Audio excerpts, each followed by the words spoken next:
Welcome to mind beat channel. அனைவருக்கும் விஜயலட்சுமியின் அன்பான வணக்கம். அனைவரும் மைண்ட் பீட் சேனலுக்கு வரவேற்கிறேன்.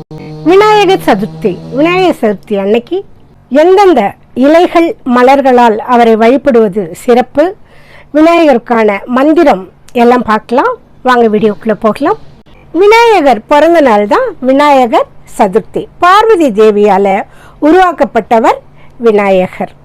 எந்த ஒரு விஷயமா இருந்தாலும் பிள்ளையாரை பிடிச்சி வச்சுட்டு தான் நம்ம செய்வோம். எந்த விஷயத்துக்கு போனாலும் பிள்ளையாரை கும்பிட்டுட்டு தான் வெளியில் போவோம் இல்லைங்களா? பொதுவாக விநாயகர் சதுர்த்தி அன்னைக்கு எல்லாருமே சின்னது முதல்ல பெருசு வரைக்கும் மண்ணால் செய்யக்கூடிய பிள்ளையாரை வாங்கிட்டு வந்து கும்பிடுறது வழக்கம் இல்லைங்களா? வடநாட்டில் பார்த்தீங்கன்னா 10 நாள் கொண்டாட்டமாக விநாயகர் சதுர்த்தி விழா கொண்டாடப்படுகிறது. நாம் விநாயகர் சதுர்த்தி அன்னைக்கு என்ன செய்யலாம்? முதல் நாளே வீடெல்லாம் சுத்தம் பண்ணிட்டு குளித்து ஒரு மணப்பலகையை எடுத்துகிட்டு போய் கடையில் விற்கக்கூடிய பிள்ளையாரை வாங்கிட்டு வந்து அவரை அலங்காரம் பண்ணிட்டு அவருக்கு மிகவும் பிடித்தமான சுண்டல், மோதக கொழுக்கட்டை, அவல், பொரி, இனிப்பு வகைகள் எது நம்ம வீட்டில் செய்கிறோமோ எல்லாமே அவருக்கு வச்சு கும்பிடலாங்க. எதுவுமே இல்லைன்னாலும் அவல், பொரி, வெல்லம் வச்சு ஒரு அருகம்புல்ல பிச்சுட்டு வந்து பிள்ளையாருக்கு வச்சு கற்பூரம் ஏற்றினாலும் விநாயகர் அருள் புரிவார். மிகவும் எளிமையான தெய்வம். இல்லை ஏற்கனவே வீட்டில் விநாயகர் சிலை இருக்குன்னு சொல்கிறவங்க அவரையே கும்பிடலாம், தவறேதும் இல்லை. ஆனால் நம்மளை நம்பி பிள்ளையார் தொழில் செய்கிறவங்களுக்கு உதவியது போல் இருக்கும் நண்பர்களே. குழந்தைகள் சென்று புதிதாக பிள்ளையார் சிலை வாங்கி வரும்போது சந்தோஷமாகவும் இருக்கும். இந்த வருடம் விநாயகர் சதுர்த்தி செப்டம்பர் மாதம் 7ஆம் தேதி வருதுங்க. பிள்ளையார் வாங்கி வர வேண்டிய நேரம் காலை 6 மணி முதல் 7:30 மணிக்குள் அல்லது 10:30 மணிக்கு மேலே. காலை 11:47 மதியம் 1:30 மணிக்குள்ள, அப்படி இல்லைன்னா மாலை 6 மணிக்கு மேலே எப்போ வேணாலும் பூஜை செய்யலாங்க. எந்தெந்த மலர்களால் அர்ச்சனை செய்யலாம்? விநாயகர் சதுர்த்தி அன்னைக்கு கடைகளில் விற்கக்கூடிய 21 மலர்கள், 21 இலைகள், அருகம்புல் 21 சின்ன சின்ன கட்டு, அதை கட்டி வச்சு கும்பிடும் பொழுது விநாயகர் எல்லா அருளையும் கொடுப்பார். அந்த 21 மலர்கள் என்னென்னு பார்க்கலாங்களா? புன்னை, மந்தாரை, மகிழம், பாதிரி, அரளி, ஊமத்தை, சம்பங்கி, மாம்பூ, தாழம்பூ, முல்லை, கொன்றை, செங்கழுநீர், செவ்வரளி, வில்வம், குருந்தை, பவளமல்லி, ஜாதிமல்லி, மாதுளம், கண்டங்கத்திரி.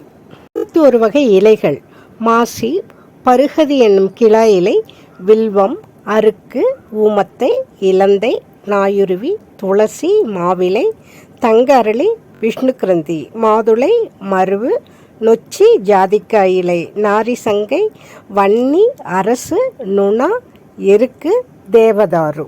21 மலர்கள், 21 இலைகள், 21 கட்டு அருகம்புல்லு, விநாயகர் மந்திரம் 21 முறை சொல்லி பிரார்த்தனைகளை வைக்கும் பொழுது எந்தவித தங்கு தடங்களும் இன்றி எல்லா துன்பங்களையும் தகர்த்தெறிந்து நிறைவேற்றுவார் முதற்கடவுள் விநாயகர் பெருமான். இந்த பூ இலையெல்லாம் எங்களுக்கு கிடைக்காதுன்னு சொல்கிறவங்க ஒரு 5 வகையான இலை, 5 வகையான பூ வச்சு கும்பிடலாங்க. முக்கியமாக எருக்க மாலை, அருகம்புல் மாலை அவருக்கு ரொம்ப பிடிச்சது.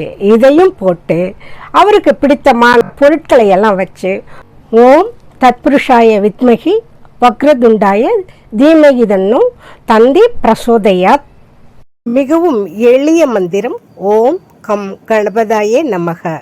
இதை 21 முறை சொல்லலாங்க. விநாயகராகவும் படிக்கலாம். நாம் வைக்கக்கூடிய பிரார்த்தனைகளையும் நிறைவேற்றி வைப்பார். அவரவர்களின் வசதிக்கேற்ப விநாயகரை கும்பிடலாம்.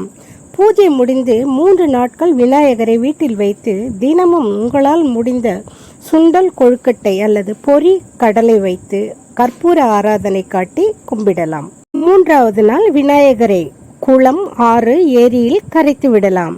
தயவு செய்து வீட்டில் கும்பிட்ட விநாயகரை தெருக்களிலோ மரத்தடிகளிலோ வைக்காதீர்கள். அருகில் குளம், ஆறு இல்லை என்றால் வீட்டிலேயே ஒரு வாளியில் தண்ணீர் எடுத்து அதில் கரைத்து செடிகளுக்கு ஊற்றிவிடுங்கள். விநாயகர் சிலை தண்ணீரில் கரைவது போல நம் கஷ்டங்களும் கரைந்து போகும். இந்த வீடியோவை பாருங்க, லைக் பண்ணுங்க, ஷேர் பண்ணுங்க, கமெண்ட் பண்ணுங்க, மைண்ட் பீட் சேனலை சப்ஸ்கிரைப் செய்யுங்க. தொடர்ந்து நிகழ்ச்சியை பயணித்து வாருங்கள். இது போன்ற பயனுள்ள வேறொரு நிகழ்ச்சியுடன் மீண்டும் சந்திப்போம் நண்பர்களே. நன்றி, வணக்கம். Thank you for watching.